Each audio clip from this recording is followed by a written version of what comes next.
أعوذ بالله من الشيطان الرجيم. بسم الله الرحمن الرحيم. عم يتساءلون عن النبأ العظيم الذي هم فيه مختلفون كلا سيعلمون ثم كلا سيعلمون ألم نجعل الأرض مهادا والجبال أوتادا. وصلى الله على سيدنا محمد وآله الطاهرين.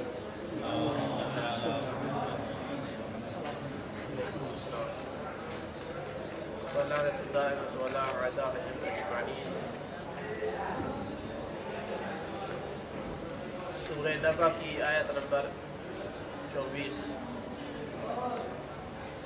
لا يذوقون فيها بردا ولا شرابا. اس میں نہ برد چکھیں گے، ٹھنڈک چکھیں گے، اور نہ ہی شراب. ٹھنڈک نہیں چکھیں گے، ہر طرح کی ٹھنڈک، چاہے وہ سائے کی ٹھنڈک ہو، چاہے وہ کسی مشروب کی ٹھنڈک ہو، چاہے وہ کسی محبوب چیز، پسند کی چیز دیکھ کر دل ٹھنڈا ہو. کہتے ہیں فلاں پردہ قلبی ہے، میرا دل کو ٹھنڈا کرتا ہے. بس کوئی ٹھنڈ نہیں دیکھیں گے، کوئی ایسی چیز جو ان کو ٹھنڈا کرے، ایسی کوئی چیز نہیں دیکھیں گے.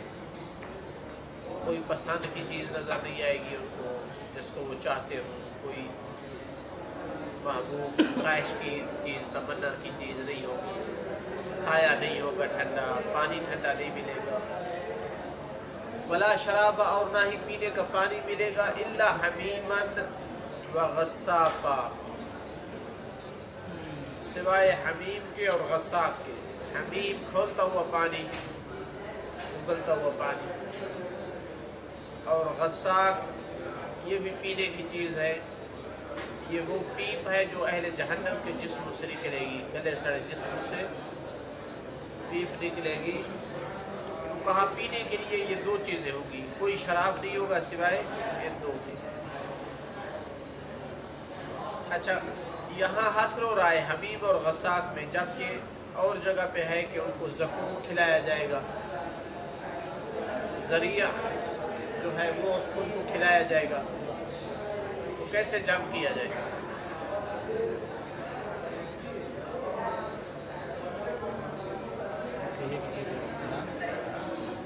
ظاہر یہی ہے کہ یہ پینے کا حصر ہو رہا ہے، اور وہ کھانے والی چیزیں ہیں زقوم اور ذریعہ. پینے کے لیے یہی دو چیزیں ذکر ہوئی ہیں، ایک پیپ اور کھولتا ہوا پانی. جبکہ اہل جنت کے لیے کئی قسم کے شراب ذکر ہوئے ہیں. زنجبیل والا شراب، اور شراب طہورا، اور کافور والا شراب، کئی شراب ذکر ہوئے ہیں. جزاء وفاقا، یہ جو کچھ ان کو ملے گا یہ جزائے وفاق ہوگا. یعنی یکون ھذا کلہ جزاء وفاقا. جزاء یعنی عوض اور بدلہ. وفاق مصدر کا وزن ہے بمعنی فاعل کے موافق، یعنی ایسی جزا جو مناسب ہو. موافق یعنی مناسب، یعنی مطلب کیا ہے کہ انہوں نے جس طرح اپنے آپ کو بنا رکھا ہوگا اس کے مناسب یہی ہوگا جزا. اس کا مطلب ہے کہ اس دن یہ نہ کہا جائے، یعنی گویا ایک جواب دیا جا رہا ہے اس اشکال کا کہ اللہ تعالیٰ کو کیا فائدہ ہوگا عذاب دے کر کے اہل نار. کہا کہ وہ ان میں طلب اسی چیز کی ہوگی، ان کے ساتھ مناسب یہی ہوگا. اب جس طرح کہ ایک بندہ مثلا سخت مریض ہے اور بخار ہے، اس کو آپ اے سی پہ نہیں بٹھائیں گے، ڈاکٹر نے منع کیا، اس کو گرم جگہ پہ بٹھائیں گے. ایسا ہے یا نہیں؟ کیونکہ اس کے ساتھ مناسب یہی ہے. تو ان کی جو طبیعت مزاج بن چکا ہے اس کے ساتھ مناسب جزا یہی ہے. وضع الشیء فی محل ہی، یہ عدل ہے. اگر ان کو جنت میں رکھتا ہے تو گویا یہ ظلم بنتا ہے. جزاء وفاقا انہم کانوا، اس کی وجہ کیا ہے؟ کیوں ان کے ساتھ یہی جزا جو ہے مناسب ہے. انہم کانوا لا یرجون حسابا، چونکہ یہ حساب کی کوئی امید بھی نہیں رکھتے تھے. کس پہ دے ان کو جنت یا نعمتیں یا وہ؟ کبھی انہوں نے امید بھی نہیں کی تھی اس چیز کی.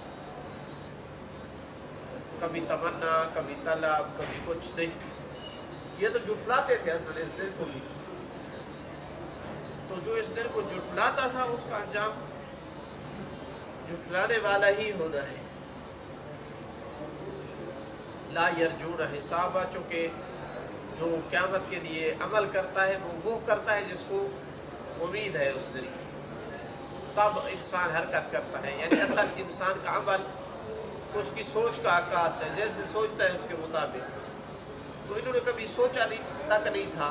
تو اس وجہ سے یہ جو ہے ہر طرح کے مظالم کرتے رہے، ہر طرح کی بری حرکات کرتے رہے، تکذیب کرتے رہے، مومنین کو اذیت دیتے رہے.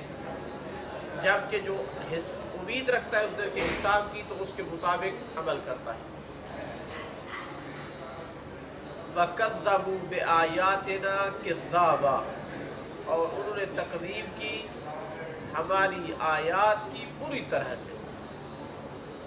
کذاب مصدر آتا ہے باب تفعیل سے، کہ انہوں نے بری طرح سے، شدید طرح سے ہماری آیات کی تکذیب کی. وَكُلَّ شَيْءٍ أَحْصَيْنَاهُ كِتَابًا، کوئی چیز بھی نہیں چھوٹی ہے، ہر چیز کا ہم نے احصاء کیا ہے ایک کتاب میں. ہر چیز کو محفوظ رکھا ہے ان کے نام اعمال میں، چھوٹی سے چھوٹی چیز سے لے کر بڑی سے بڑی چیز تک. کسی مومن کو اذیت کی، کسی نبی کی تکذیب کی،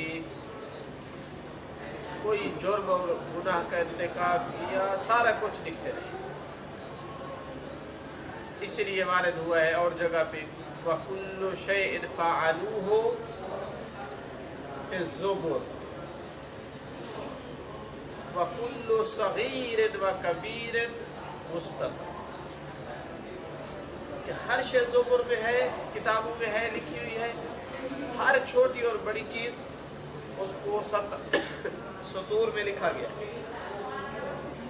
اسی وجہ سے وہاں انسان تعجب کرے گا دیکھ کر. بہت ساری چیزیں تو بھول چکا ہوگا کہ میں نے کی تھی یا نہیں، پرواہ نہیں کیا کرتا تھا. ادھر جب دیکھے گا نا کہ بلوغ سے لے کر اور مرنے تک 80 سال کی چھوٹی بڑی ہر چیز اس میں درج ہے، تو بے ساختہ کہے گا یا ویلتنا ما لہذا الکتاب لا یغادر صغیرۃ ولا کبیرۃ. ہلاک ہو گئے ہم، یہ تو وہ کتاب ہے جس نے کوئی ہمارا چھوٹا عمل چھوڑا ہے نہ بڑا. تو اللہ تعالیٰ ان کو بیان فرما رہا ہے کہ آپ لوگ جو کچھ کر رہے ہو سارا کچھ لکھا جا رہا ہے. کل شیء احصیناہ کتابا، کتاب میں درج کیا.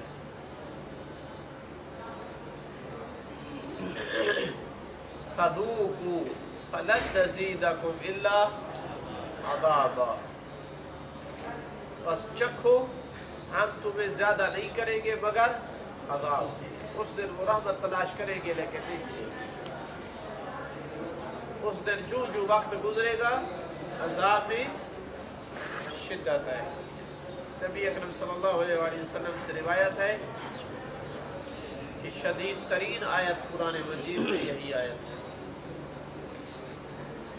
کہ صرف یہ نہیں کہ معافی نہیں ہوگی اور عذاب مستمر ہوگا، بلکہ کیا ہے فَلَن نَزِيدَكُمْ إِلَّا عَذَابًا. اور شاید اس کی وجہ یہی تھی کیونکہ ان کو جب بھی آیات آتی تھی تو تکذیب میں ہمیشہ اضافہ ہوتا تھا. وہ جس طرح سے شدید ہوتے جا رہے تھے تکذیب انبیاء میں، اسی طرح سے وہاں عذاب میں بھی شدت سے مزید شدت آئے گی. تو چونکہ جزائے وفاق ہونی ہے، مناسب جزا ملنی ہے وہاں، تو اس کی مناسبت کا تقاضا یہ ہے کہ جس طرح وہ ما ننزل من القرآن الا شفاء ورحمہ ولا یزید الظالمین الا خسارا. ظالم جو تھے وہ ہمیشہ قرآن جو ہی اترتا تھا تو مزید دشمنی پہ آتے تھے، مزید تکذیب پہ آتے تھے، مزید اناد اور ہٹ دھرمی اور ہتھ کنڈے اور ہیلے اور مکر پہ آتے تھے. تو قیامت کے دن اللہ تعالیٰ بھی ان کے ساتھ یہی معاملہ فرمائے گا کہ ان کو عذاب میں زیادہ کرے گا. ان للمتقین مفازا حدائق واعنابا. جو متقی لوگ ہوتے ہیں ہوں گے، بے شک متقیوں کے لیے مفاز ہوگا، یعنی مصدر میمی لے تو فوز ہوگا، کامیابی ہوگی، یا کامیابی کا مقام ہوگا. فوز ہوتا ہے اپنا جو ہدف اچھا اور مقصد ہو اس تک انسان سلامتی سے پہنچ جائے، اس کو فوز کہتے ہیں. تو متقی جو ہے وہ ان کے لیے فوز ہے، یا ان کے لیے وہ دن کامیابی کا دن ہے، یا کامیابی کی وہ جگہ ہے. ان کی جب تک دنیا میں ہے تو کوئی فیصلہ نہیں ہو سکتا کامیابی ہے یا ناکامی ہے. جب پہنچ جائے گا منزل تک تو یقین ہوگا کہ کامیابی ہے. چونکہ کسی ٹائم بھی بندہ جو ہے گناہ ہو سکتا ہے، غفلت ہو سکتی ہے، شیطان گمراہ کر سکتا ہے. ہدف تک پہنچے گا جب انسان اطاعت میں زندگی گزار کر چلا جائے گا. اس لیے امیر المومنین علیہ السلام نے نہ جنگ خندق فتح کرنے کے بعد کہا فزت ورب الکعبہ، نہ احد فتح کرنے کے بعد کہا ہے، نہ خیبر میں کب کہا ہے؟ جب ابن ملجم نے تلوار لگائی. چونکہ اب زندگی کا اینڈ ہو گیا ہے، اب ہدف تک پہنچ گئے ہیں، اب کوئی ٹینشن اور فکر نہیں ہے. یقیناً اب کامیاب زندگی ہے. فزت ورب الکعبہ. تو متقیوں کے لیے فوز ہے اگر وہ متقی رہے ہیں. طبعا انہی کی بات ہو رہی ہے، آخر زندگی تک تقوی میں گزاری ہے، وہ اپنے ہدف تک صحیح پہنچ جائیں گے سلامتی کے ساتھ. یہ تقوی ہی ہے جو انسان کو انحراف سے روکتا ہے ادھر ادھر. کیونکہ انسان گمراہ یا لالچ کی بنیاد پر ہوتا ہے، یا تکبر کی وجہ سے ہوتا ہے، یا مثلا حد سے زیادہ خوف کی وجہ سے، یا یہ جو نفسیاتی امراض ہیں.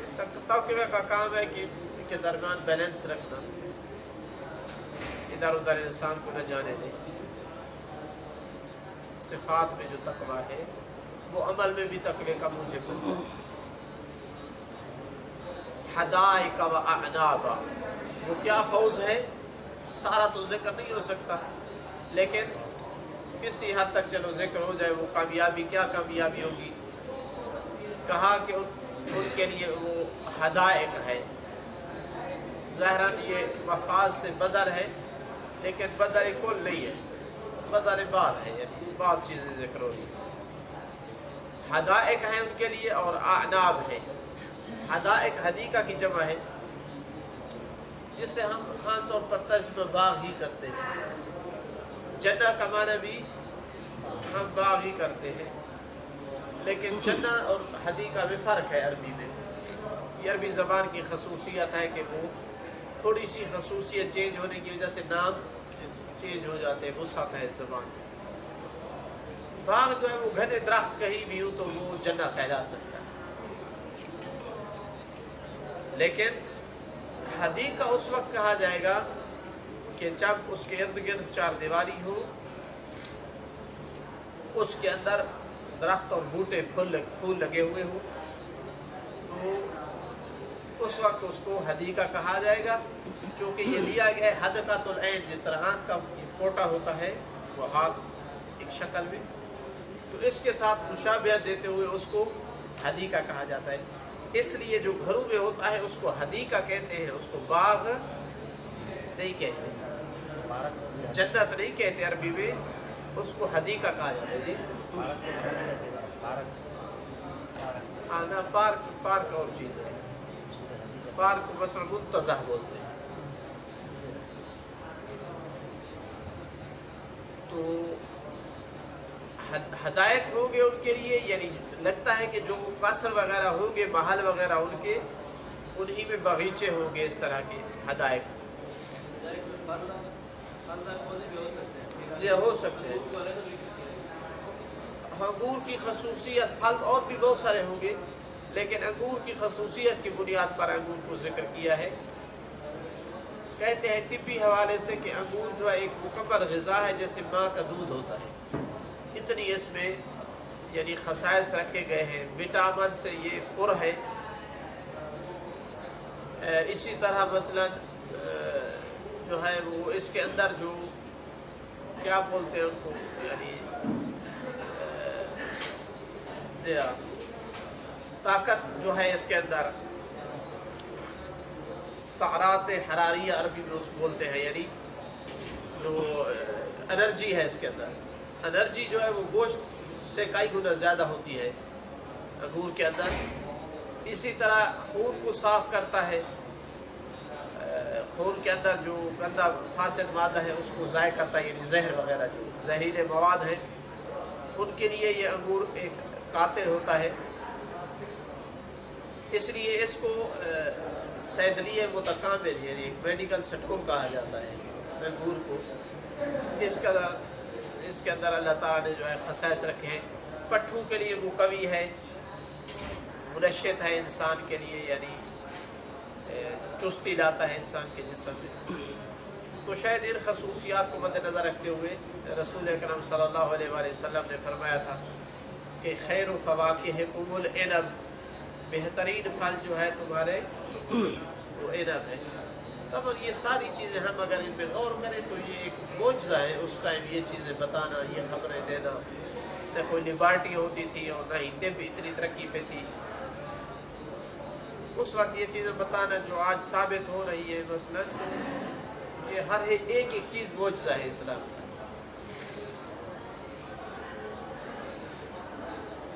حدائق و اعناب و کواعب اترابا. اور کون سی اس کامیابی جو ہے جس تک جائیں گے وہ حوریں جن کی تمنا کرتے تھے. قوائب، قائب کی جمع ہے. یہ اس وقت لڑکی کو کہا جاتا ہے قائب لغت عربی میں کہ جب ابھی اس کا سینہ ابھر رہا ہو، یعنی نوجوان جس کو ہم بولتے ہیں، اس عمر میں اس کو قائب بولتے ہیں. اور اتراب، اتراب جو ہے ترب کی جمع ہے.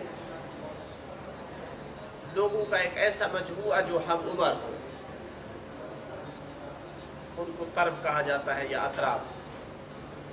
تو مراد یہ ہے کہ بالکل نوجوان حوریں ہوں گی کہ جو ہم عمر ہوگی. آپ دیکھتے ہیں یہ لوگ جہاں کوئی پروگرام ہو یا مثلا فنکشن یا استقبال وغیرہ کرنا ہو، تو اگر کہیں لڑکیاں کھڑیاں کرنی ہو تو تقریباً ہم عمر اکٹھی کرتے ہیں. چونکہ اگر کوئی ان میں 70 سال کی اور کوئی 15 سال کی تو بڑا عجیب سا لگتا ہے. تو ایک حسن پیدا کرنے کے لیے ہم عمر لڑکیاں وہ تلاش کرتے ہیں. تو جنت میں جو ہے ہم عمر ہوگی، وہ نوجوان ہوگی اور ہم عمر ہوگی، یعنی ساری کی ساریاں نوجوان ہوگی. چونکہ ادھر سے جو اہل جنت جا رہے ہیں یہ بھی جوان ہو کر جائیں گے، تو ان کے لیے نوجوان ہوگی. اور انسان جو ہے وہ ترجیح دیتا ہے ایک مرد کے، حتیٰ وہ بوڑھا بھی ہو رہا ہو تو اس کو لڑکی نوجوان ملے، چاہے جائے کہ وہ خود نوجوان ہو تو پھر تو اولا ہے. تو اللہ تعالیٰ بہرحال انسان کی ہر لذت کا خیال رکھتے ہوئے اب ان آیات کے بعد نہیں تأمل کرنا چاہیے یا سوچنا چاہیے کہ ادھر جنس ہوگی یا نہیں ہوگی. اب یہ کس لیے ذکر ہو رہی ہے اگر جنس نہیں ہوگی؟ صرف یہ ہے کہ مثلا دنیا کی طرح نہیں ہے، نجاست وغیرہ نہیں ہوگی. انسان مثلا جو ہے وہ ایسا نہیں ہے کہ ایک دو دفعہ مقاربت کرنے کے بعد ہلنے کا نہیں رہے گا مثلاً جیسے ہوتا ہے، تو فرق ہوگا یقیناً وہاں، لیکن ہوگا۔ تو اطراف آپس میں ہمور ہوگی، یا یہ بھی مراد ہو سکتا ہے کہ ان مردوں کے ساتھ ہمور ہوگی، یہ بھی ممکن ہے بتانا مقصود۔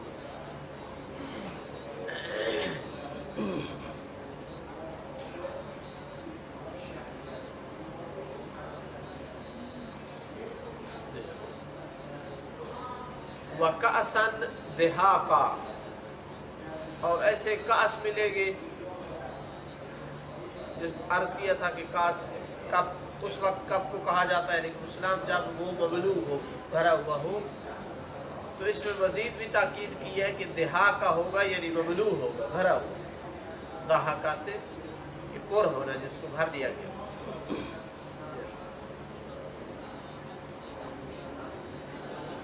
تو ان کو جو ہے شراب نہیں ملے گی سوائے حمیم اور غساق کے، لیکن یہاں جو ہے وہ ان ساری نعمتوں کے ساتھ ساتھ کاس دہاق بھی ہوگا۔ یہاں نہیں بیان کیا کہ کس سے ہوگا، پیچھے آیات میں تفصیل دی تھی کہ زنجبیل سے بھی ہوگا اور کافور والا ہوگا اور طرح طرح کے بارن ہوگے۔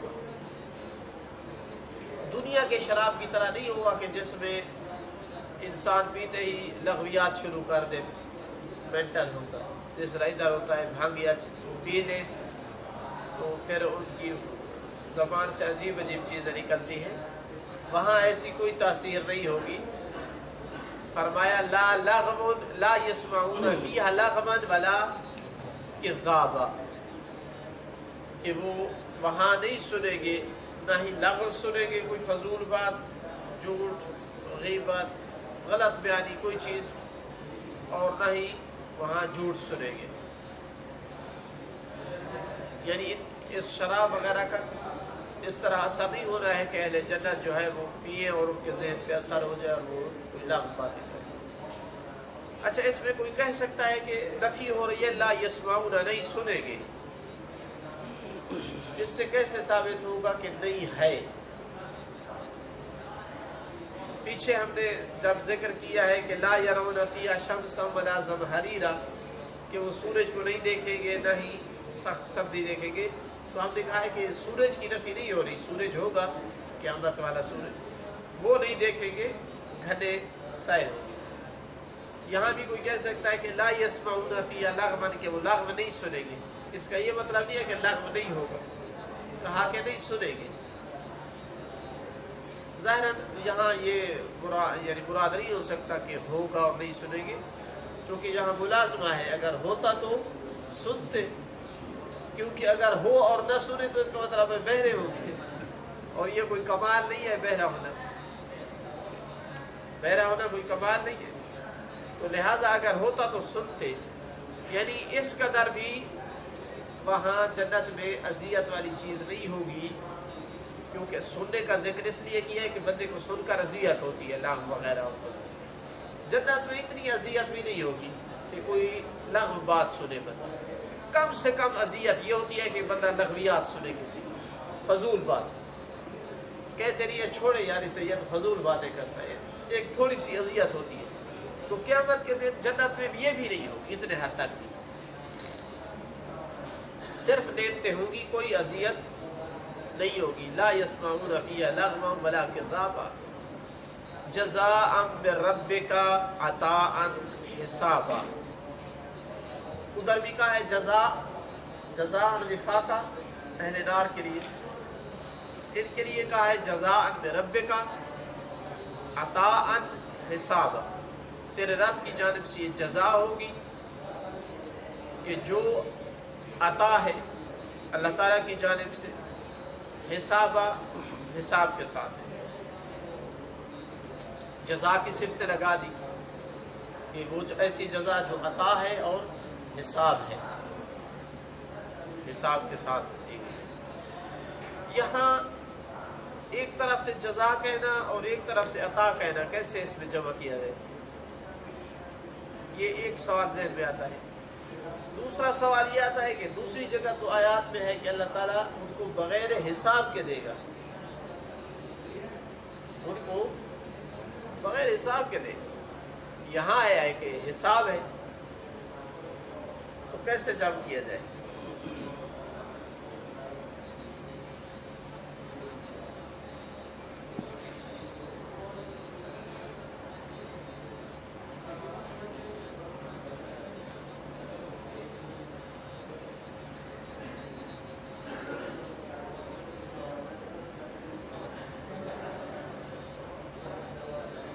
دیکھیں یہ دوسرا سوال تب آتا ہے جب ہم حساب کا معنی حساب کریں.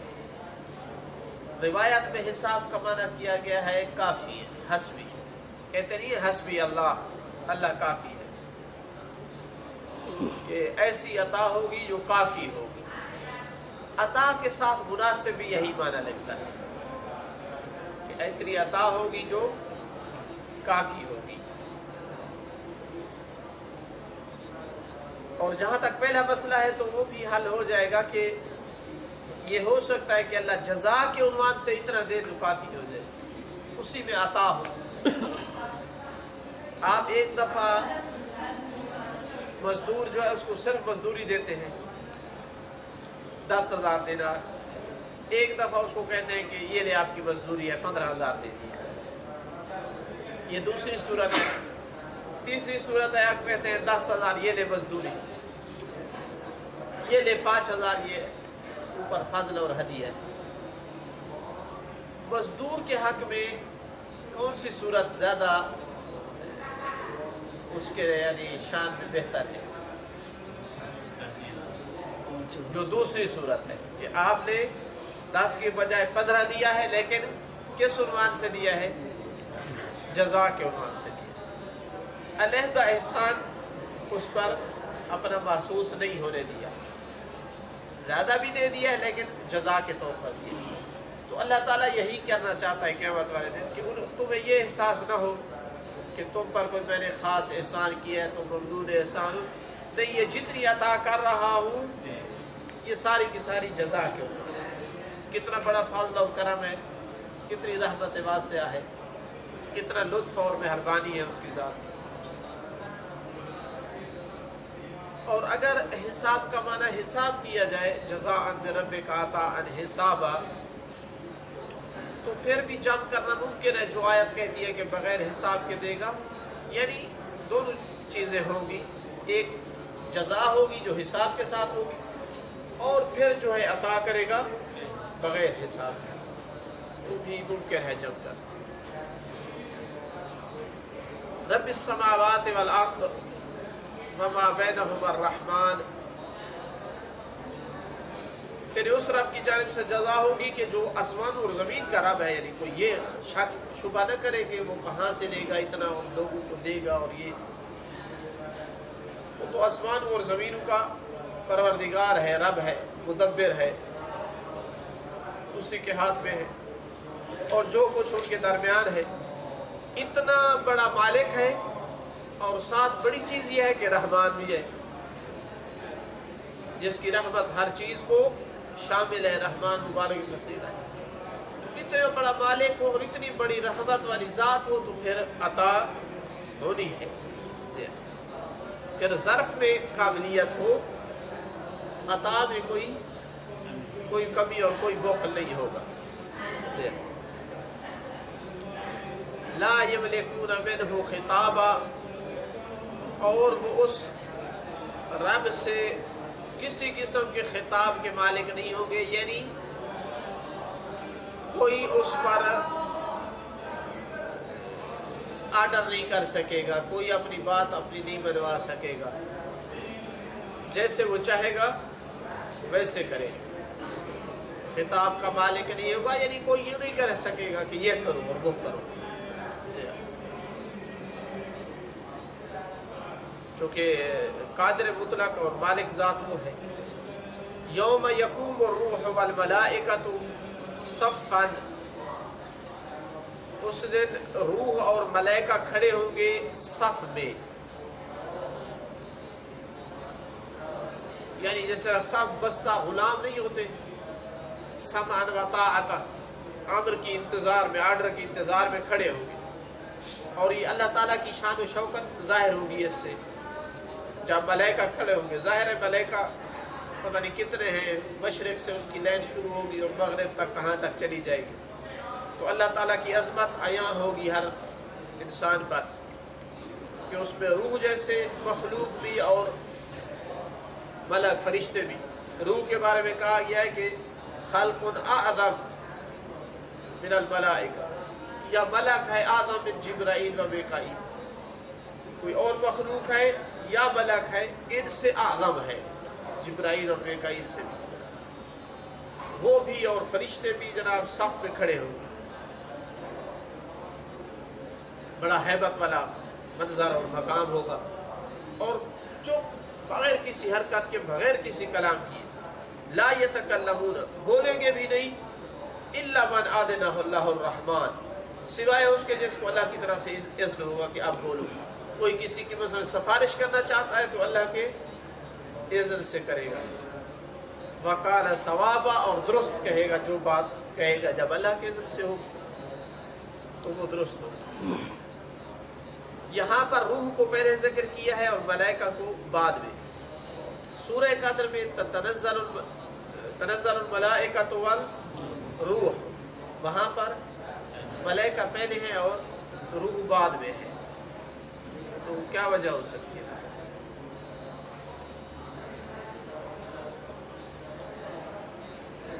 چونکہ روح زیادہ عظمت والا ہے، تو جب اللہ کے سامنے قیام کی بات ہے تو پہلے روح اور بعد میں ملائکہ.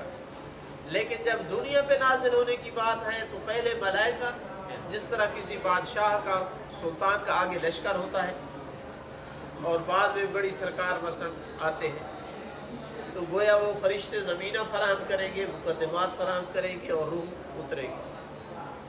تو اس مناسبت سے شاید یہاں روح کو مقدم کیا ہے اور وہاں پر روح کو مؤخر کیا ہے. یوم یقوم الروح والملائکۃ صفا لا یتکلمون. اور اسی سے ایک اور آیت کا معنی بھی واضح ہو جاتا ہے کہ وجاء ربک والملک صفا صفا. وہاں کہتے ہیں کہ وہ رب کیسے آئے گا، کہ رب اور ملائکہ صف میں آئیں گے. تو یہ آیت بیان کر رہی ہے کہ اللہ کا صف میں آنا یعنی روح اور ملک کا صف بستہ کھڑا ہونا، یہ مراد ہے قیامت کے دن.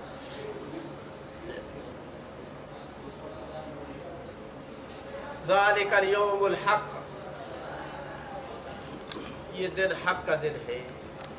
یہ دن حق ہے، خود حق ہے یعنی واقع ہے، ثابت ہونے والا ہے. حق کا یہ حکم بمعنی ثابت ہے. ایسے نہیں ہے کہ صرف دعویٰ ہے اور واقع میں کوئی چیز نہیں، بلکہ ثابت دن ہے. فمن شاء، پس جو چاہے، اتخذ الی ربہ مآبا، اپنے رب کی طرف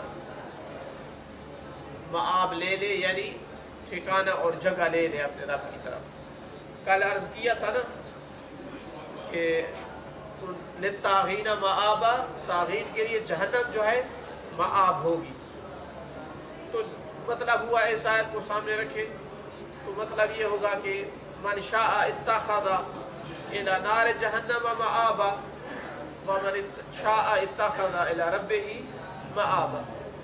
جو چاہتا ہے وہاں اپنا ٹھکانہ اور اپنے پلٹنے کی جگہ بنائے، اور جو چاہتا ہے اپنے رب کے پاس بنائے.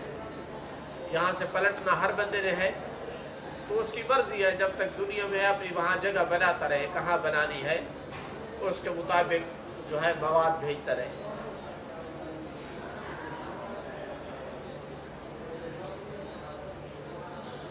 الا من آذن له الرحمن قال ثواب میں ایک روایت ہے امام صادق علیہ السلام سے کہ واللہ نحن واللہ بعدون لهم یوم القیامت، یہ ہم ہوں گے جن کو قیامت کے دن اللہ تعالیٰ اذن دے گا کہ لا یتکلمون الا من آذن له الرحمن. تو راوی نے کہا کہ ایو شیء تقولون، اگر اجازت ملے گی تو کیا چیز کلام کرو گے؟ تو کہا کہ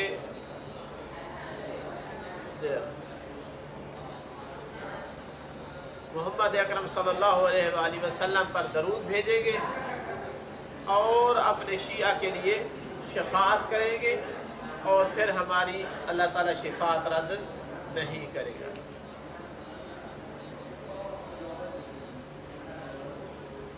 اِنَّا أَنذَرْنَاكُمْ عَذَابًا قَرِيبًا،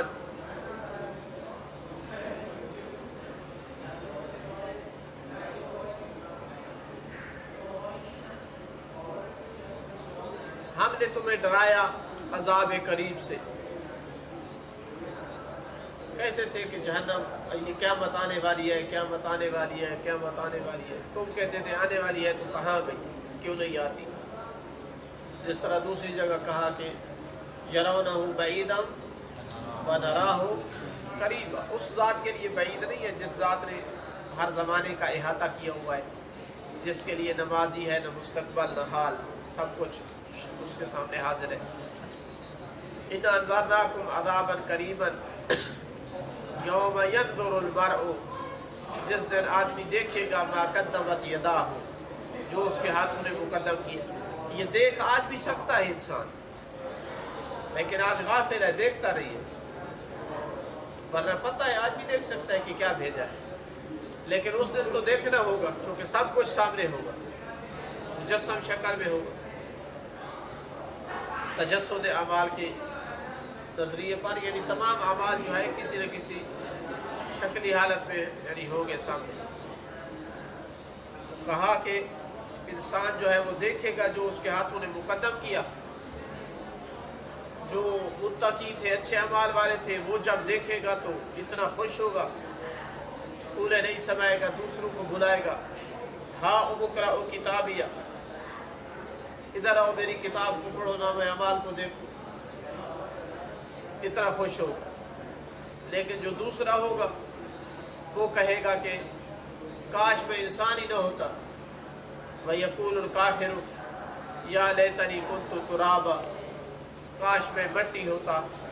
مٹی مثال ہے کہ ایسی گھٹیا چیز جس کا نہ کوئی ذکر ہو، نہ کوئی شمار ہو، نہ جس کی کوئی تکلیف ہو۔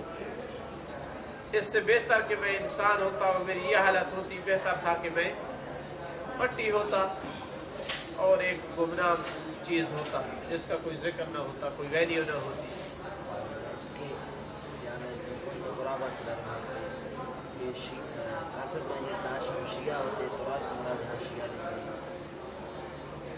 کاش ہم بھی علی کے شیعہ ہوتے، یہ تراب سے تعبیر ہو سکتی ہے، ظاہر نہیں ہے یہ، یعنی اگر کوئی روایت وارد ہوئی ہے تو وہ تعبیر ہے، خلاف ظاہر ہے۔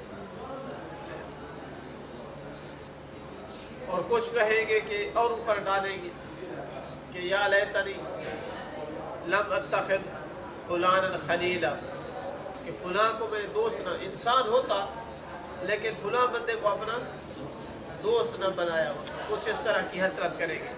بہرحال وہ حسرتوں کا دن ہوگا، اسی وجہ سے اس دن کے ناموں میں سے ایک نام یوم الحسرت ہے، اور روایات متعدد بتاتی ہے کہ اشد و حسرتاً، قیامت کے دن حسرت سب کسی کو ہے، منافق کو، کافر کو، سب کو، حتیٰ اہل جنت کو بھی حسرت ہوگی کہ ہم نے تھوڑا کیوں کمایا تھا۔ لیکن اشد و حسرتاً و ندامتاً، سب سے شدید حسرت اور ندامت میں وہ ہوگا جو دوسروں کو جو ہے عدل و انصاف بیان کرتا تھا اور خود اس پر عمل نہیں کرتا تھا۔ یہ شدید ترین حسرت اس آدمی کے لیے ہوگی، چونکہ اس کی وجہ سے اور لوگ کا یہ جنت میں جا رہے ہوں گے اور یہ خود جہنم کا مستحق ہوگا۔ تو اس سے ہماری سورہ نبأ ختم ہوئی، انشاءاللہ کل سے سورہ نازعات، والحمدللہ رب العالمین۔